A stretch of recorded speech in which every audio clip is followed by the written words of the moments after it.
Right, welcome back. Last time, we went ahead and defeated Qing a year and a half into the start of the game.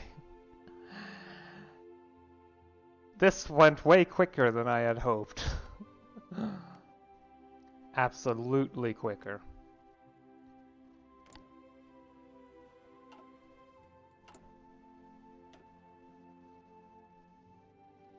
So I'm gonna have to focus pretty hard on dealing with the warlords and all that. And preparing for when the Fengtians inevitably try to invade me because, well, they have a war goal against me, so. Let's hope all goes well. 'Cause that's all I've got at the moment.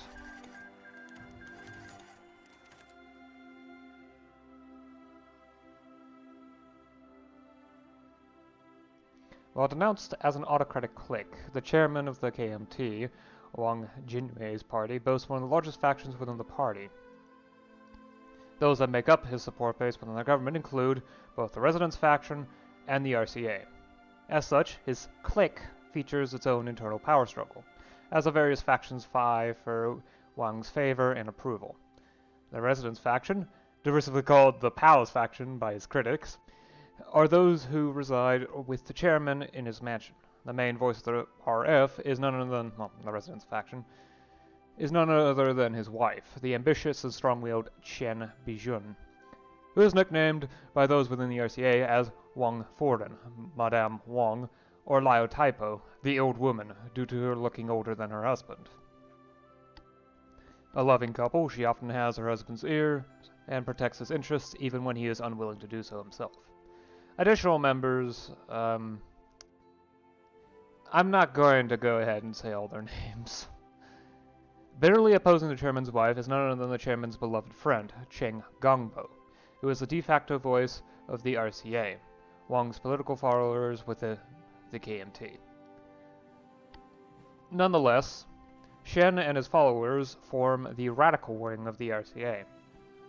His pro-authoritarian materialist stances are joined in conjunction with his belief that class war is inevitable in China.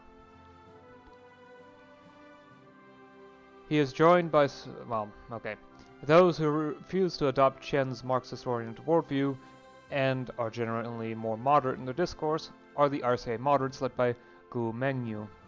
While a significantly smaller faction, Gu nonetheless holds influence as being one of Wang's most favorite writers, and the moderates themselves agree that a reorganization of the KMT is needed to purify the revolution. Joining Gu in the modern camp are Pan Yuanchou, Wang Liping, Lin Bosheng, and Zhu Jiping. Favor the moderates. Yeah, thanks for the materials. I think I can handle myself for now. Still going to need more artillery though. Thankfully, I should produce enough in a few months.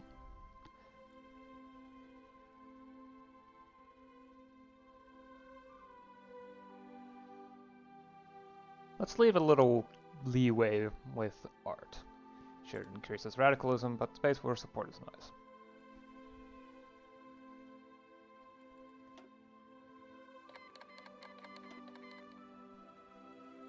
Especially since I happen to be low on base war support.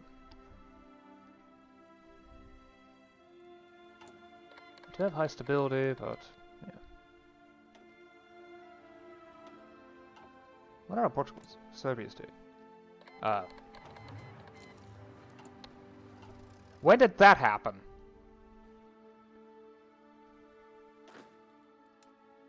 Okay, I can't afford to leave anyone behind there.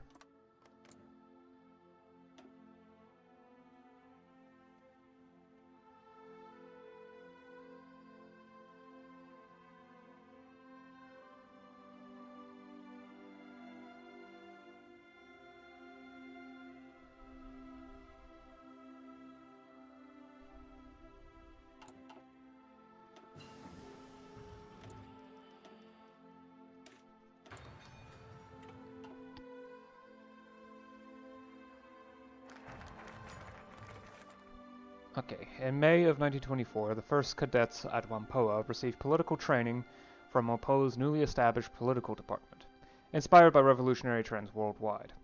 At that time, Liao Zongkai was appointed the official head of the department.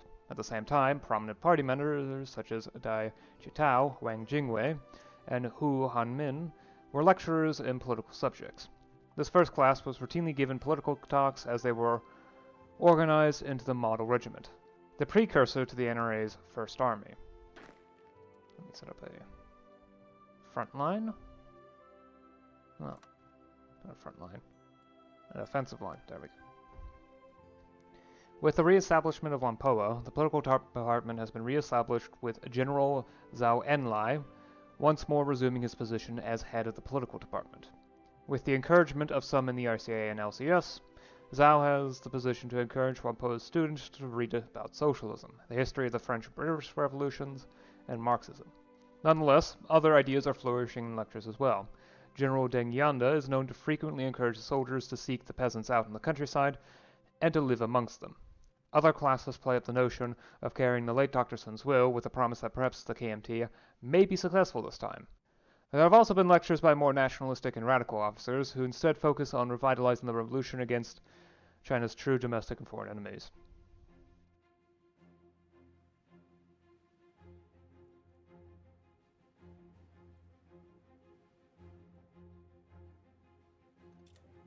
Note that we are not alone in this fight.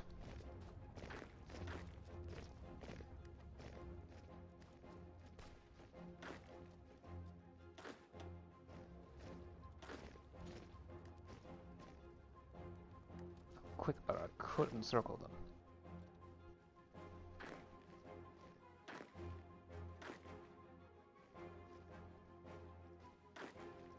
Just stay here for now. Recapture the railway, that's important. Ah, shite. Okay. I'm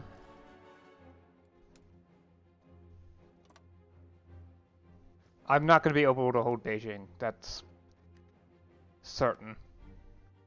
Oh, this is going way faster than I had hoped. There we go.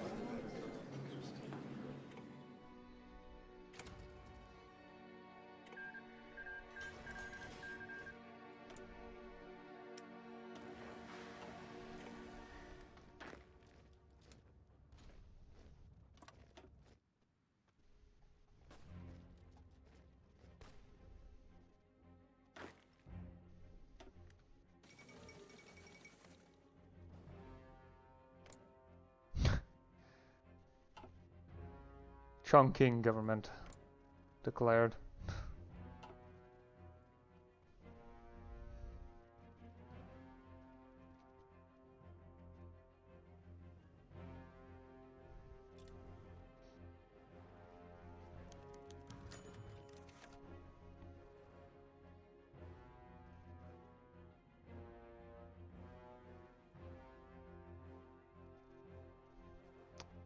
Shanghai is in many ways the beating heart of the Chinese economy, and home to various groups both esteemed and unsavory. The center of Chinese trade, commerce, and finance, it attracts individuals and groups from all walks of life. As a result, it has become a nexus point, a place where nationalists, Republicans, and even socialists can gather in secluded spaces to talk business. The KMT have long operated out of Shanghai, even with the creation of the international mandate. Although legation authorities periodically try to crack down on our activities, in such a big city, it is easy to find a friend. Shen Yuren, who also goes by his birth name of Eugene depending on the circumstances, has plenty of experience navigating through this world, an estuary of revolution, crime, and privilege. As the foreign minister for a government seldom recognized by reactionary powers, he has nonetheless been careful to steer clear of KMT and LCS cells or the various gangs of the revolution has periodically partnered with. Instead, he has worked to solicit support from various upper-class contacts, one's the Minggan insurgency have previously worked with to keep them funded. Although divergent in their ultimate end goals, many of China's elites are nationalistic and Republican. Although their views on the party have dimmed since the enthusiasm of 1911, plenty remain at least open to outreach either out of habit or idealism. With some careful choice of words and a rosy outlook, it's not difficult to secure their support. What's more intriguing is the growing number of aspiring contacts. People who wish to run with the wolves, so to speak, and be on the winning side. Various members of the Overseas China Commission and members of the Vermilion Society have eagerly sought Shen's audience since our various victories across the nation.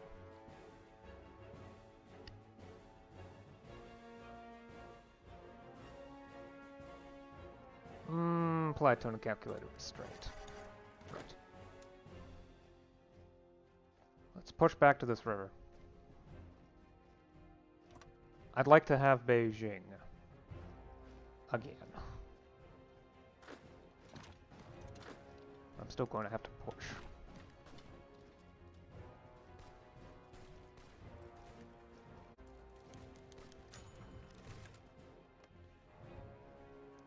After the Qing dynasty fell in 1911, there have been many many would-be lawbringers who sought to create justice in a reformed China. Few have been as honest or influential as Zhu Qian, a founding father of our republic's judicial system. Born in Nanchang, he successfully passed the imperial examination and went to work for the Ministry of Justice in 1907. He was a member of the Tongmenghui when he became Deputy Minister of Justice under Tang Shuyi's cabinet, but resigned in protest in face of Yuan Shikai's power grab. Since then, he held a variety of posts in the KMT, including a seat on the CEC. The loss of such a prominent old guard member is a great tragedy for the party, even if he was lucky to have passed from old age, and have lived long enough to see our liberation of Beijing. And yet, already, the power jockeying has begun. As compensation for his loss of his CEC seat, Wang Jingwei gave him the post of Minister of Justice in the revolutionary government. Xu leaned towards the PAC, and the usual complaints about balance of power have streamed in from the same suspects. Wang has little patience for another round of theatrics, recalling the rumbling after Liao Zhongkai's death. Sai Yuanpai, a former mentor of Wang and one of the esteemed elders of the party, has stepped up to the plate, offering to take the position. An educator by training. In fact, I think I actually have him as... Yep. There is a certain irony of an ex-anarchist becoming Minister of Justice, but perhaps that's part of his appeal as a compromise between RCA, PAC, and LCS. There's also Luo Junquan, who has emerged as a leading candidate upon the recommendation of Zhao Fuhai. Luo is a former radical from the CSP, a former lieutenant colonel under Zhang Zizong, and has experience as a newspaper editor.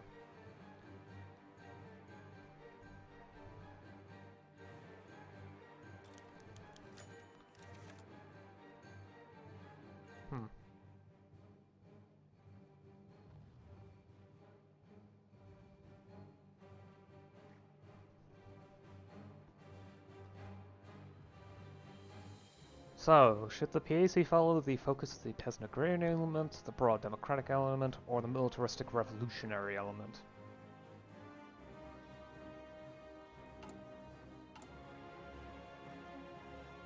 Let's go with the peasant agrarian element for now. I need to shove the balance of power. Yep. I need to shove the balance of power to the left side rather than the right side. At least that's my plan.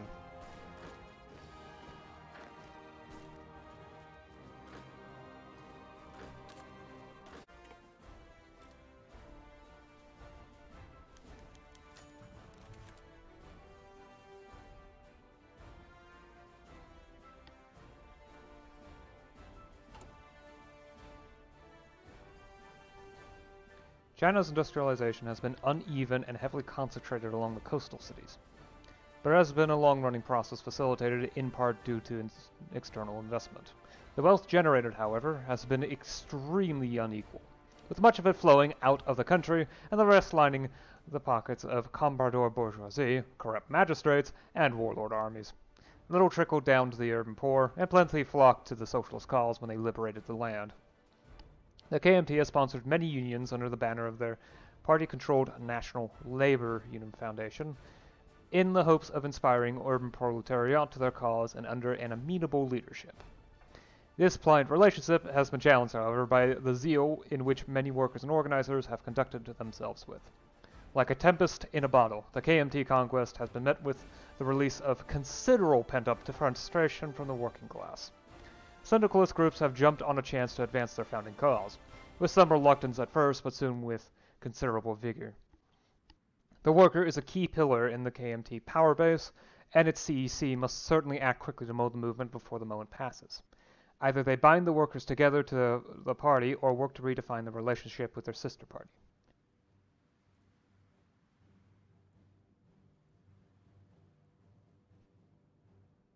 Encourage radical worker action.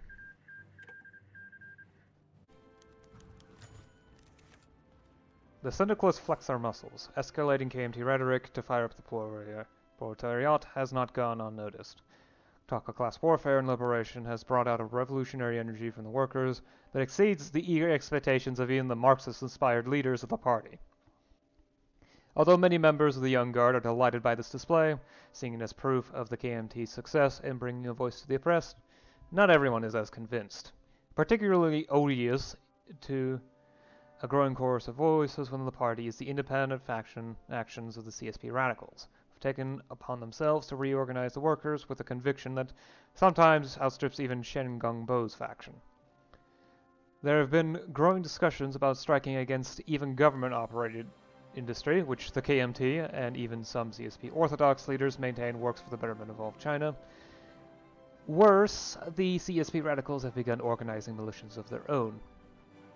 In their defense, Shen Saoyu and other leaders insist that corrupt magistrates are the cause of these tensions, and that if the KMT wish to truly win the people's hearts, they need to do better.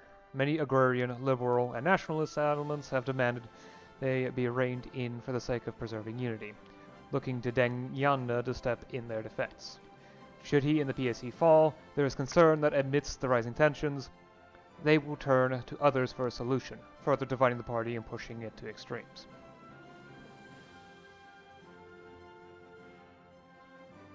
Forcibly disarm the militias, that's probably the best way to go.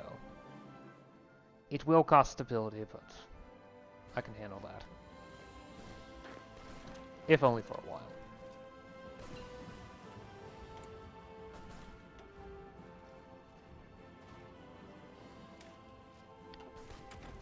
Start looking into improving my military equipment. Track along the disposition of our property. To the victors go the spoils, and with the KMT's victory in the 5 provinces, they have seized a copious amount of treasure from defeated warlords and fleeing bourgeoisie, even if sizable quantities have been stolen, evacuated, or stashed abroad in advance. In addition to liquid assets such as gold, jewels, and cash, the KMT have nationalized capital infrastructure such as railways, factories, and ports, especially targeting the hated foreign-owned investments of the AOG. But as always, in the aftermath of victory, now come the question of dividing the shares. The NRA's commanders and various party commissars have been remarkably disciplined in protecting and cataloging seized assets to the best of their ability, even as the count goes on and cases of fraud have emerged. But higher up in the chain, there has been considerable discussion about how to best allocate the revolutionaries' newly acquired bounty. Further discussion is expected, but to begin with, a general direction must be charted. Return it to the people. Okay, we've been going for 50 minutes. I can last another 20 or so, easily. The KMT's decision to redistribute seized property has proven broadly popular, and the discussion within the halls of power has turned towards how to enact such a plan. Despite the socialist revolutionaries' egalitarian principles, unfortunately, there has already been plenty of backdoor lobbying on where to best spend the influx of leagued riches. Cases of outright misallocation have been punished, but a focused direction becomes more and more necessary. So, we can either focus on empowering the urban worker, alleviating rural poverty, or keeping things balanced.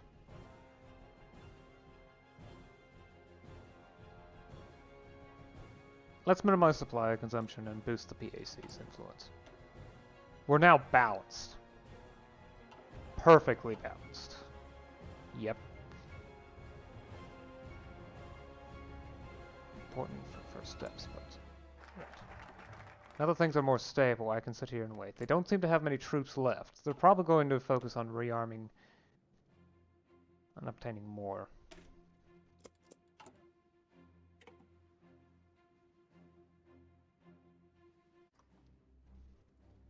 Born to a prosperous Hunan family with ties to Jiangxi, Liao Shakui was fortunate enough to go abroad for his studies. Recruited by some predecessors to the CSP in 1920, his eyes were opened by his experiences in post-revolutionary France. He formally joined the newly formed CSP in 1921 and returned home in 1922 to help organize various labor strikes in the Jiangxi Hunan region area. He also met Li Lisan, becoming an increasingly prominent member of the CSP and by extension the League of Chinese Syndicalists. The northern expedition was a difficult time for both the KMT and the League. Forced underground, he served as a minor political officer in the Mingan insurgency. Although considered an orthodox member of the CSP, generally supporting the Chen Duoxui Li Lisan line, the connections he made to Mingan might prove pivotal in the LCS's attempts at expanding their movement beyond their urban proletariat base. Liu has been appointed the CSP Party Secretary of Fujian, hoping to win friends in the heart of the National Revolutionary Government's agrarian movement. A strong writer, he has published a series of articles, including one that extols the mass movement, arguing the revolution should strive for freedom of the masses, winning their great faith, and adopting completely democratic working methods and organizational methods. He has called for both party cadres and leaders to be disciplined and democratic, public in their organizing as to ensure a democratic form of leadership. Moreover, he has also called for the implementation of land reform. Many are unimpressed, believing that these are just words. But the sincerity of his outreach has moved at least some, particularly those who feel the current PAC-dominated leadership in the region has grown too stagnant. The successes of the CSP in building greater rural ties perhaps is just as much a factor in how complacent the PAC has grown. Minority cadres have expressed concern of brewing tensions.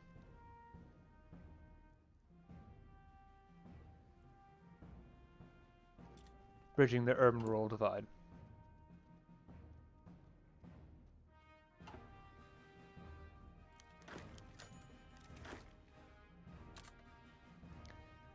As the largest faction of movement within the LCS, the Chinese Syndicalist Party boasts the most union membership and followers in China.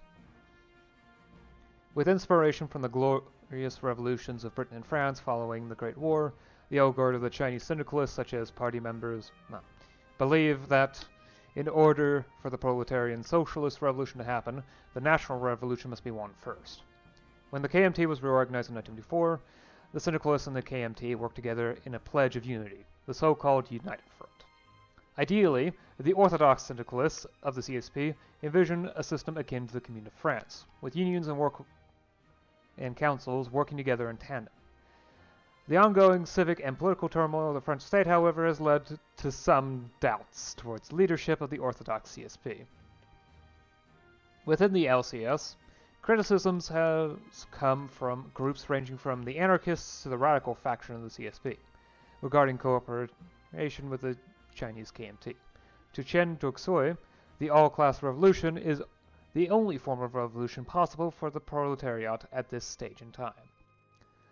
The policy of the United Front has been successful in organizing both the failed 1932 Shanghai Uprising and the NRA's success in the League War.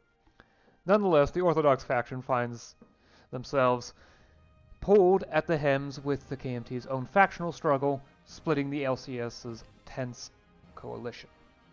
There's little doubt that the elders of the World Society are certainly closer to the PAC in beliefs, and that the radicals of the CSP find common ground with the radicals of the RCA. As the LCS begins to unravel into infighting once more, the Orthodox faction has a choice. To side with one of the major factions of the KMT, or to continue their own course of independence from nationalist party politics. They side with the PAC. And now we're finally on this end.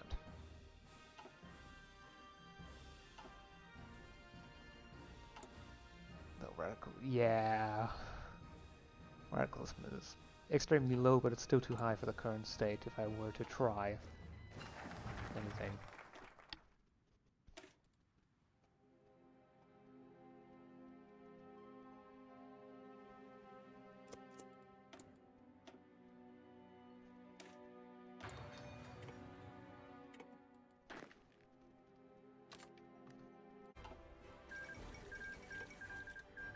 Spanish capitulated, so now... Yep, Spanish Socialist Republic. Seems like the Internationale is especially strong this game. Finally get started with the Second Repatriated Congress. And once that's done, I think that's good for the session. As the flag of the white sun, blue sky, and holy red earth now flies above the Tiananmen Gate, above a recently installed portrait of the late eternal premier, Dr. Sun Yat-sen, calls have gone out throughout the country to convene a special emergency session of the National Congress. While traditionally orthodox party doctrine has called for these meetings every 4 years, the developments of the National Revolution have instead suspended this procedure in favor of calling sessions when needed. Chairman Wang Jingwei once again has been given the honor of opening the Congress to commemorate the success of the Northern Expedition. But observers of the Congress have remarked that the mood within the delegates is considerably more tense than the first Congress. There are certainly rumors in the dark of nights being sharpened, especially among those who oppose Wang's gravitation towards authoritarianism. While the LKMT now controls the former imperial capital of Beijing, now Beiping, strengthening its legitimacy as a national unifier, there is still much work to do to win the people's hearts and minds and drive the Japanese imperialists out of China once and forever. The Congress has also seen greater participation of revolutionary women within the ranks of the KMT. Most notable are those such as Deng Yingqiao, Zheng Xing, Cai Chang, and Xian Jingyu, who all hold long ties with the Chinese Socialist movement, but also newcomers such as the wife of Uyghur politician Burhan Shadidi and the deputy director of Xinjiang Women's Federation, Rashida. Furthermore, in attendance are members of the International military mission in China, yet another reminder of the International's staunch support for the success of the Socialist Chinese Revolution. And without further ado, Wang's concluding remarks on the importance of unity drew only polite applause as the Congress delegates began to take the floor. We'll get on with it. It's a 49-day focus. It's gonna take a while. Yuck, creepy. First on the Congress's agenda was to implement the party state's mass bureaucracy into a greater national form. The KMT is to be not only a political organ for the next pivotal years of political tutelage, but also a guiding force to train and teach the masses revolutionary consciousness so that the Chinese people themselves could finally stand up to imperialism. As such, a near-unanimous vote has approved proposals to establish a formal Ministry of Education and a National Health Administration. The Ministry of Education is to be led by one of the 4 elders of the KMT, and a member of the World Society, Tsai Yun-pai. Tsai, who commands a great amount of prestige due to his work in the reform of Beijing University nearly a decade earlier, is himself a philosophical anarchist and advocates combining labor and learning in education. Basic to the conception of a new revolutionary education is the recruitment of students and laborers into the education system, thus ending the monopolization of education by the wealthy. Along with the planned construction of the Academia Sinica, there will also be an industrial labor college, an agricultural labor college, and a social sciences college, the third choice reflecting the anarchist ideals that the social sickness and social revolution were inseparable.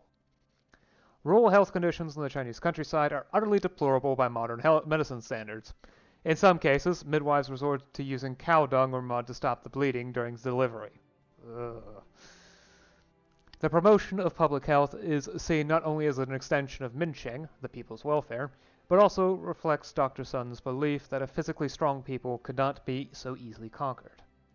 As a result, a National Health Administration has been founded by the Ministry of the Interior. Its goals are to create mobile clinics and public health stations, enforce vaccinations, and train local midwives/nurses in modern medicine techniques. With pressure from the PAC, the administration's first experimental health clinics will be established in the former Minganza. That will be this focus. This focus, yep.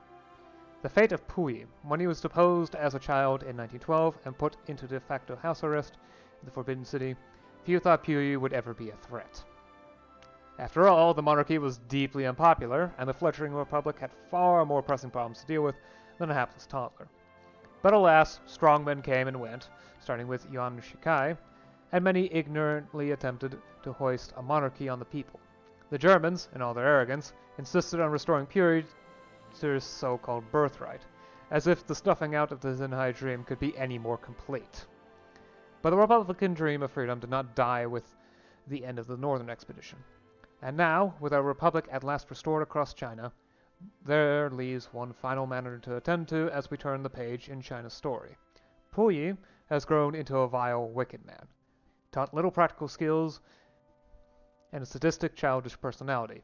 Or so propaganda says. The reality is that the man has been a puppet for his entire life. And Wang Jingwei has already ruled out a public execution of the deposed emperor as excessive. There is little for our government to gain besides unneeded comparisons to Lenin. So there remain a few options. The first would be to simply exile him to whichever state is willing to take him in. While this would effectively wash our government's hands of this matter, some question if this would pose a major security risk. Another possibility is to order him confined in the Forbidden City under house arrest, keeping him out of sight until he dies forgotten. Many, however, feel this is too similar to the unpopular articles written after Puyi's first abdication, and also allows for the effective embodiment of reactionary evil to go unpunished for his treasonous deeds.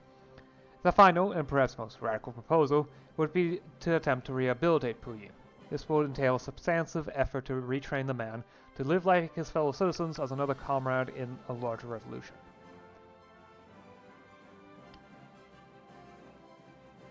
Let us show him the true glories of socialism. Because why not? Kyrgyzstan's making their move. As the Congress drags on, one of the main questions to answer is that of language. Nearly 300 million native speakers of its northern dialect of Mandarin in China. In the south, there are 37 million who speak Wu, the dialect of Zhejiang, 22 million speak Cantonese, 20 million speak Hakka, and several million speak the Fujian dialect. During the Wars of Unification, there were undoubtedly incidents in which language unfamiliarity led to chaos within the armed forces and across the country. While the northern dialect of Mandarin continues to dominate use in the official language of the government, there is an emerging argument between those who insist that Mandarin be standardized and used for cultural, official, and educational purposes. There are those who support the cultural protection of China's many languages. Proponents of radical language reform, especially among radical socialists, argue that the character system must be simplified in order to promote mass literacy across the country. However, they are opposed by more traditionalists within the KMT. They argue that this extensive language simplification will strip characters and words of their original meaning and cultural sophistication. A compromise is reached, however, with the Ministry of Education first publishing a list of Goyuyin common vocabulary, which includes popular simplified characters and determines the standard phonetic system. Furthermore, it has also proposed the creation of a committee on the unification of national languages to organize simplified characters already in circulation as standardized characters. However, this is far from the radical character reform and does not seek to change many existing characters in the Chinese Hanzi. Oh, Switzerland also went syndicalist.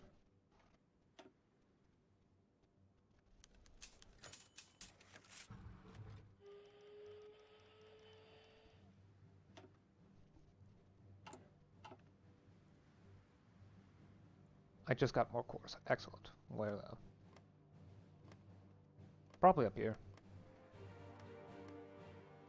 I don't see any other location except for Tianjin, maybe. Nope.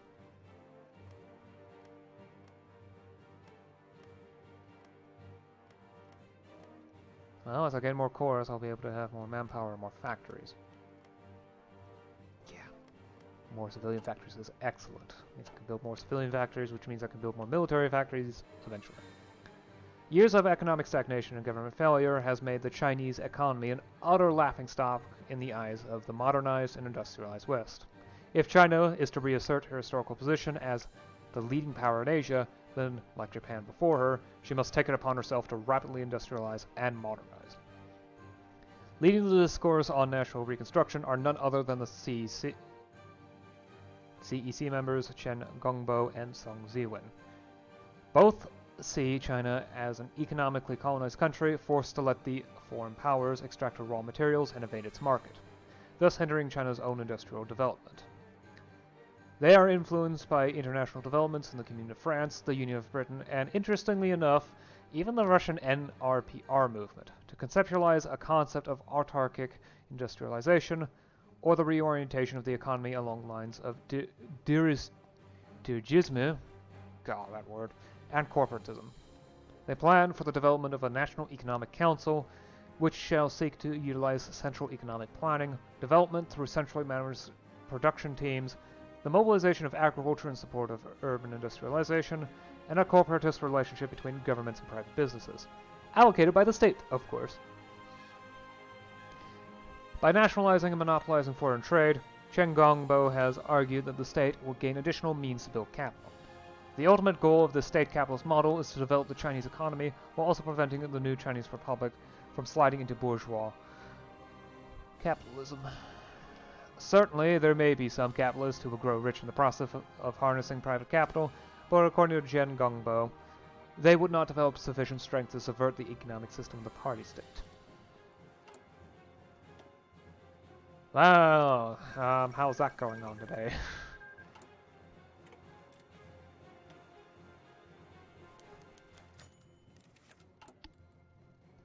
The national anthem.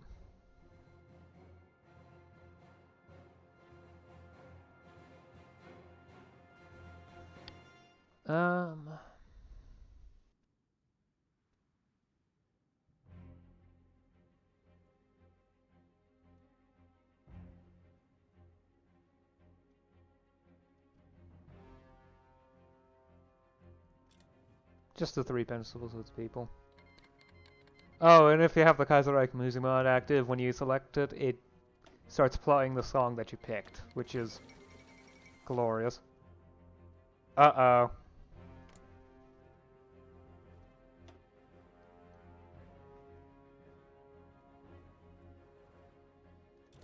They have begun. They finished their political tree so far, and they're now started their foreign policy tree. With Beijing, Nanjing, and KMT hands for the first time in the party's history, the party has certainly achieved a degree of legitimacy, a greater degree of legitimacy than ever before. Nonetheless, warlords still remain in either vague loose alliances with the LKMT or are outright opposed to the KMT's claims of national leadership. With war having broken out over the Manchuria problem, the NRA has been tasked with liberating this integral Chinese territory from the corrupt regionalist warlords. The people of the Northeast have fallen victim to these bandits, and the Fengtian clique's position was shored up by their lackey status to Japan's imperialistic corrupt prosperity sphere. Now, as KMT forces battle the Fengtian host, the Congress has reaffirmed their commitment to the liberation of all of China. The legation cities and other concessions in China must also be dealt with severely. As to the KMT, these regions are integral Chinese lands, unlawfully stolen in the humiliation by shameful treaties and brutal invasions. Once the KMT has successfully concluded the national unification and the phase of political tutelage, there is no doubt that the LKMT will seek to demand the restoration of all foreign-owned Chinese territories. We must free China no matter what.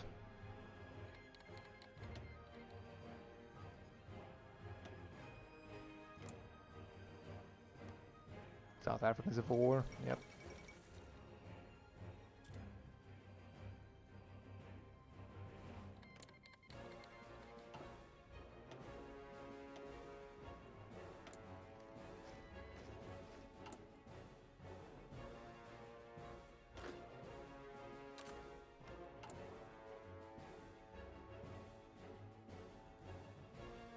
quick question. Yeah, I don't have support artillery. How much would that cost? About 500 towed artillery. Okay, so I'm gonna stick with... let's start getting aircraft. I'm gonna need that when I eventually do battle against them. So.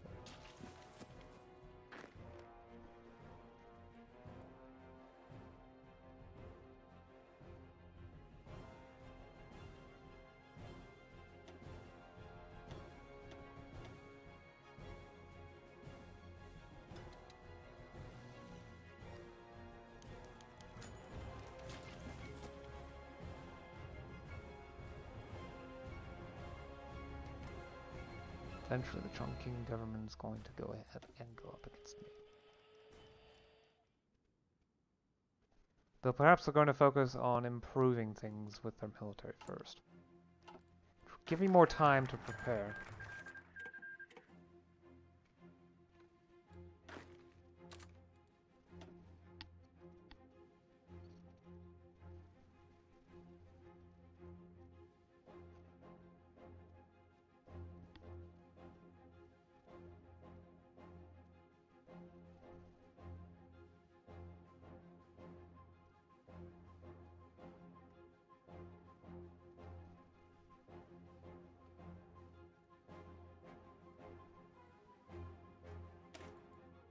I'll go with boosting the economy first.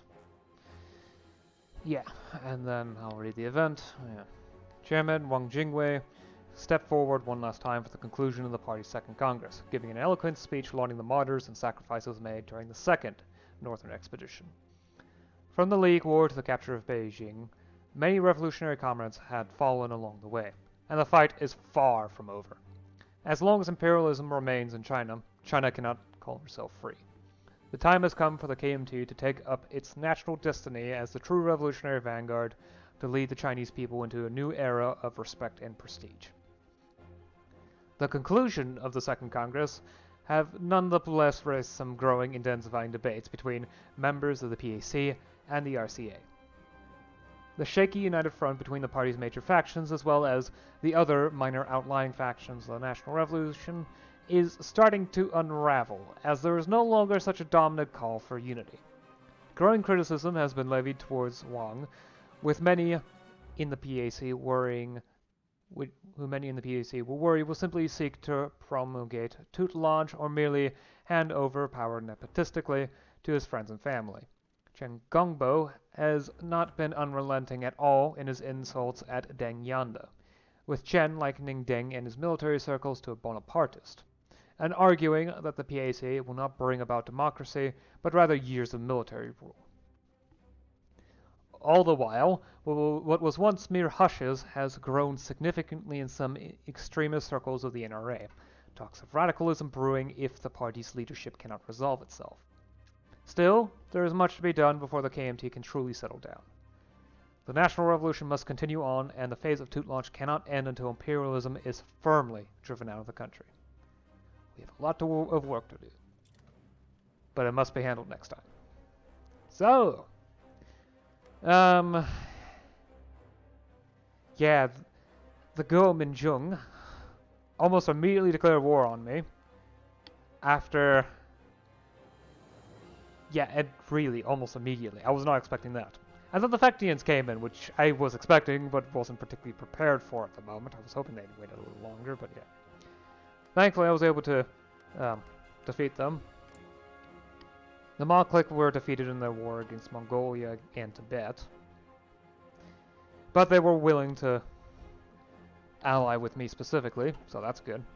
Just like Hunan has allied with the Federalists. Yeah.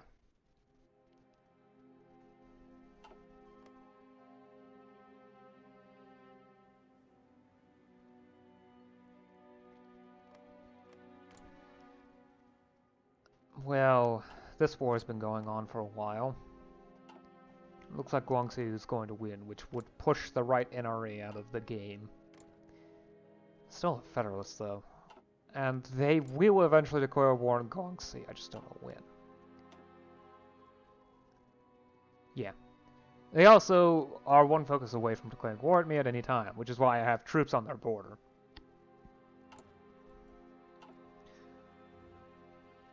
But they seem to be busy focusing on the economy. This wasn't here the last time I checked. At least I don't think. So like me, they're focusing on their industry at the moment. Hunan is just sitting here. Yay. And the Guangxi clique are, well,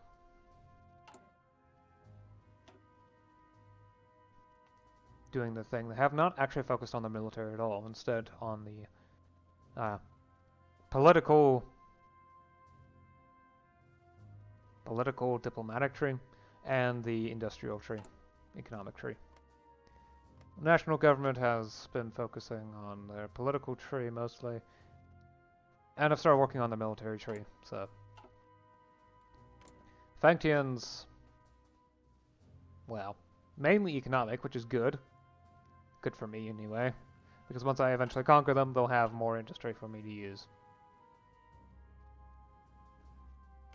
The Ottomans have started their war. Good for them. The Bariachia Commune has fallen, which means I'm probably going to butt heads with India at some point. Ireland went socialist. Spain went socialist. The Second American Civil War is raging on, and it looks like the Syndicalists will win. Peru-Bolivian Confederation. Argentina won.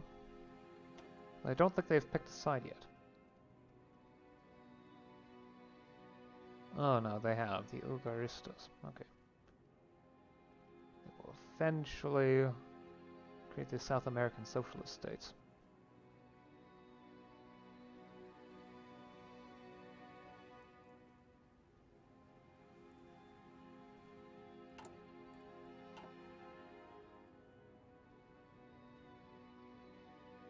That's pretty much it.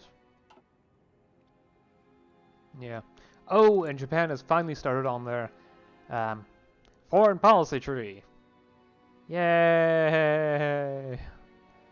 Hopefully they'll focus on the economic stuff at first and not on me.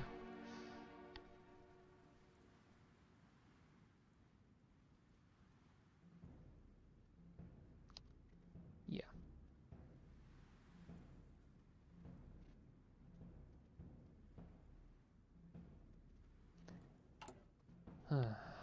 At the very least, they won't intervene in the war unless they complete a focus specific to that, or I push too hard into Fengtian, and this is a stable position. I am keeping it like this because it's fine for now. They are slowly training more troops, but so far this is a quantity I can handle easily without trouble. Plus, I need more time to build up more military industry to continue producing more artillery. I finally have enough artillery for now, but I need more. I absolutely need more. In order to not just train more troops, but also to add artillery support companies to further boost the soft attacks that my troops have. And soft attack is really important. Plus, I'm going to need to start working on an air force, which I've already begun with, but I'm going to need more. Probably should start working on more infantry equipment. And eventually I'm going to start working on armor. Because that's also going to be important. And probably also anti-tank, because, well, the Japanese are going to have tanks. That's for sure.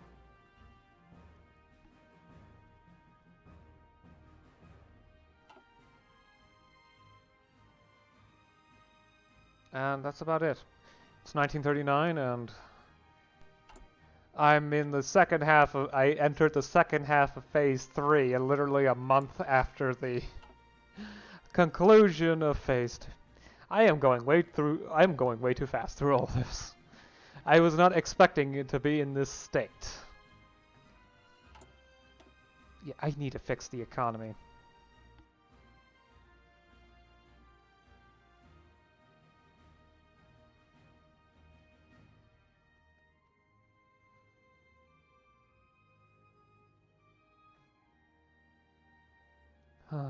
Yeah.